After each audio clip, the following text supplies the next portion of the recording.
অভিষেক বন্দ্যোপাধ্যায়ের দুই বাড়ি, সেই বাড়ি ভেঙে ফেলার নির্দেশ দিল কলকাতা পুরসভা এবং তার মধ্যে রয়েছে আইকন বনে যাওয়া কার্যত শান্তিনিকেতন, যা ভোট পরবর্তী সময় আকর্ষণের অন্যতম কেন্দ্রবিন্দু। রক্তিমা রয়েছেন, সরাসরি যাব রক্তিমার কাছে। রক্তিমা,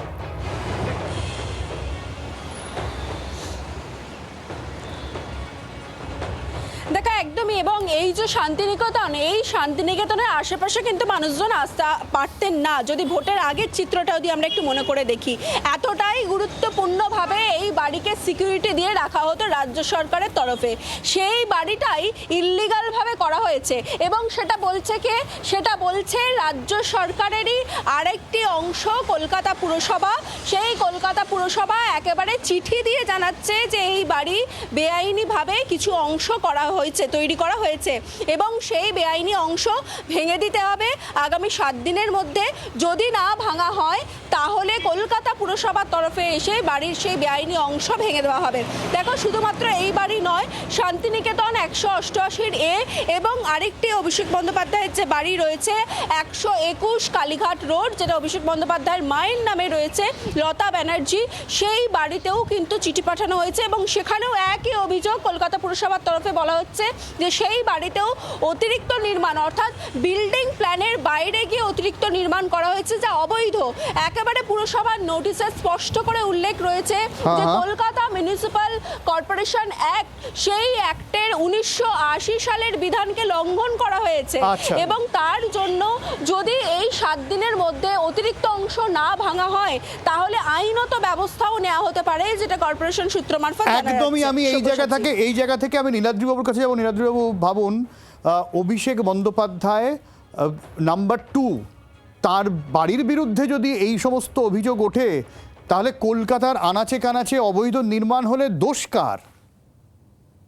না না, নিশ্চয়ই। আজকে এই অভিযোগগুলো কেন উঠছে এটা কিন্তু বড় প্রশ্ন। মানে তৃণমূল যতদিন ক্ষমতায় ছিল এই অভিযোগগুলো ওঠেনি কেন, আর আজকে তৃণমূল হেরে যাওয়ার পর হঠাৎ কলকাতা পুরসভা এভাবে সক্রিয় হয়ে গেল কেন?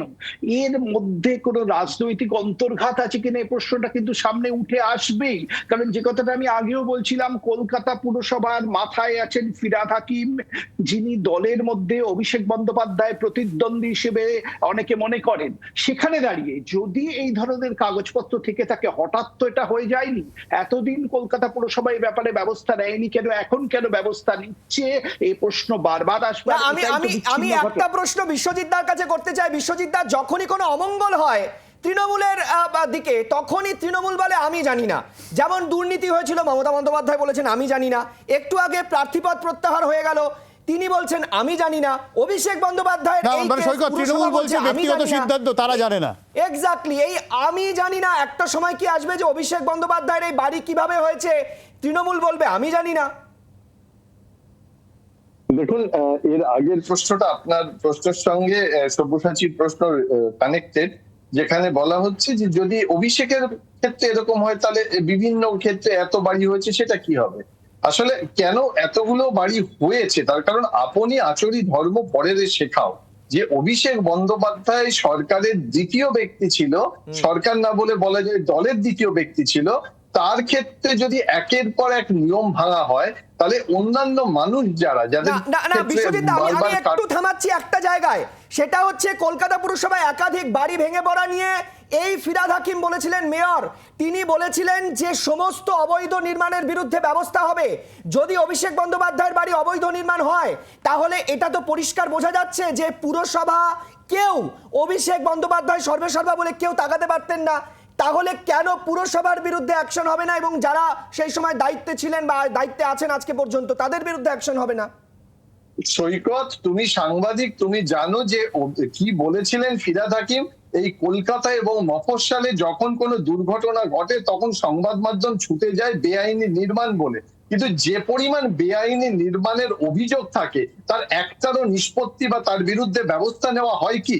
আজকে অভিষেক বন্দ্যোপাধ্যায়ের বাড়ি ভেঙে ফেলার নির্দেশ দেওয়া হয়েছে বলে এই কথাগুলো উঠছে, কিন্তু তুমি যে কোনো পুরসভার যে অভিযোগের তালিকা দেখো সেখানে বেআইনি নির্মাণের একটা তালিকা রয়েছে এবং এর সঙ্গে যুক্ত কারা রয়েছে, পুলিশ প্রশাসন এবং দল তাদের প্রশ্রয় দিয়েছে। সুতরাং এইখানে অবশ্যই এটা নির্মাণ করার মতো মানসিকতা এবং সদিচ্ছা সেটা ছিল কিনা সেটা দেখতে হবে। তা না হলে আজকে অভিষেক বন্দ্যোপাধ্যায়ের বাড়িতে নোটিশ দিয়েছে বলে অভিষেক বন্দ্যোপাধ্যায়কে নিয়ে আলোচনা হচ্ছে, তুমি যদি একের পর এক দেখতে থাকো তাহলে একেবারে গা উজাড় হয়ে যাবে যেখানে অবৈধ নির্মাণ রয়েছে। এবং আমি একটু আগে তোমাদের খিদিরপুরের কথা বলছিলাম, তোমরাও খবর করেছো সেখানে গিয়ে যে অবৈধ নির্মাণ কি করে মানে পারমিশন পেলো, কি করে পুরসভা পারমিশন দিল সেটা তাদের জানা নেই। একদমই। এই যে চলেছে নির্বিঘ্নে এই কাজটা চলেছে, যেটা সাধারণ মানুষের কাছে কিন্তু গ্রহণযোগ্যতা একেবারে ছিল না। এবং এটা প্রশ্রয় ছিল, এটা প্রশ্রয় না থাকলে এই বারবারন্ত তো হয় না। আমরা এই নিয়ে কথা বলেছিলাম বিজেপির প্রধান মুখপাত্র দেবজিৎ সরকারের সঙ্গে, কি বলছেন তিনি শোনাবো। উনি সাংসদ, উনি দেশের আইন তৈরি করেন। ল মেকাররাই যদি ল ব্রেকারের কাজ করে তাহলে তার কিছু করার নেই।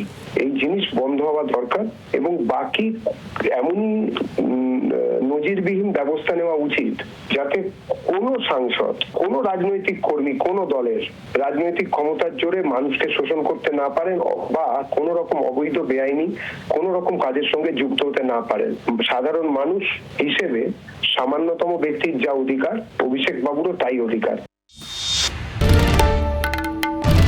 বাংলার আওয়াজ, বাঙালির আবেগ, জি 24 ঘন্টা।